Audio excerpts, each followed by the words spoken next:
Well, good morning. We are starting off an active Tuesday between school delays already, and we're seeing the thunderstorms passing through right now. As far as severe weather goes, fortunately, that'll hold off at least until the afternoon, so you do have some time to prepare. We'll talk about that in just a couple minutes. Right now, what we're looking at, the satellite and radar showing some of this heavier rain moving through right now. This could be causing those school delays right now between the heavy rainfall, the flooding risks out there as well. You'll notice that some of those oranges and reds in there indicating those pockets of heavier rainfall. The current temperatures out there right now, 43 degrees in Ottawa, 45 in Delphos. Take a look off to our south. We're seeing temperatures of 55 degrees in Sydney, 54 in Bellefontaine. So we're expecting once we get a clearing today for some of that warm air to work its way northward, and we'll see some warmer temperatures throughout the day today. Taking a look at our skycast and what we can expect throughout the morning, these showers and thunderstorms continue moving off to the east. Again, seeing those oranges and red, deep reds in there indicating that heavier rainfall,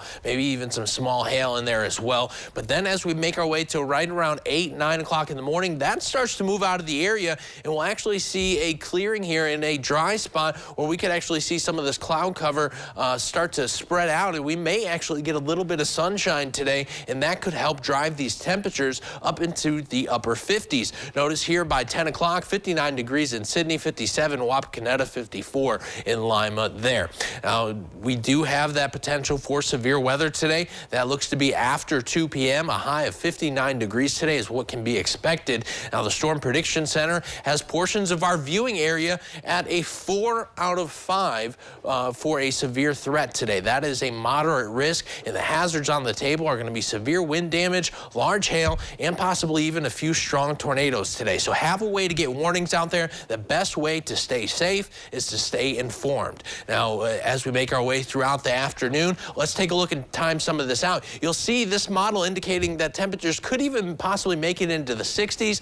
I don't think it's going to get that warm, but never say never, right? It depends how much of this cloud cover actually spreads out, and we could actually see some of those temperatures make their way right around 59, 60 degrees today. But notice these cells that make their way through, these are singular celled storms, and with all the energy that we have in the atmosphere, this could definitely produce some rotating supercells as they make their way throughout this afternoon. So that's why we're keeping our eye on that. You'll notice by the time we make our way right around 8 o'clock, that is when I would say that we start to make our way into in the clear out there, out of the woods, as some people would say. But we could, I would say, wait until about after 10 p.m. to really feel comfortable that the severe weather threat is over.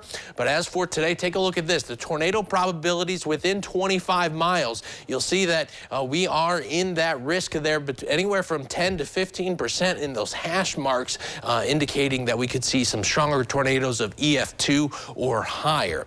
As we tornado warning categories, make sure you have a way to get your warnings. We have the watch, which means that conditions are favorable. A warning means take action. A tornado has been spotted or indicated by radar. And a tornado emergency, if you see this, make sure that you take action right away to not only save your life, but others as well. Taking a look at your 7-day forecast and what's ahead after these severe storms move through, colder temperatures look to settle in, and we could actually see a mix of rain and snow as the precipitation continues Wednesday into Thursday, and then things will start to dry out as we head into Friday and the weekend, guys.